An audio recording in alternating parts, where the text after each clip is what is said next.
யாரும் பேசக்கூடாது. நீ நைட்டு வா, நைட்டு படைக்கு என்ன நம்பி வா.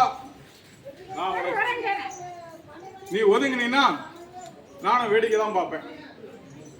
ஏற்கனவே ஒரு கும்பத்துக்கு அப்பனும் மூணும் பிரச்சனை. நான் வந்து எனக்கு எல்லா மக்களும் ஒண்ணுதான், எல்லாமே என் பிள்ளைங்க தான். நான் யாரையும் வேறுபடுத்தி பார்க்க மாட்டேன். எனக்கு எல்லா மக்களும் ஒன்று மக்கள் தான். கொடுத்தவனும் கொடுக்காதவனும் என்னை திட்டினவனும் எல்லாம் என் மக்கள் தானே. என்ன திட்டுது சந்தோஷமா நான் ஏற்றுக்கிறேன்.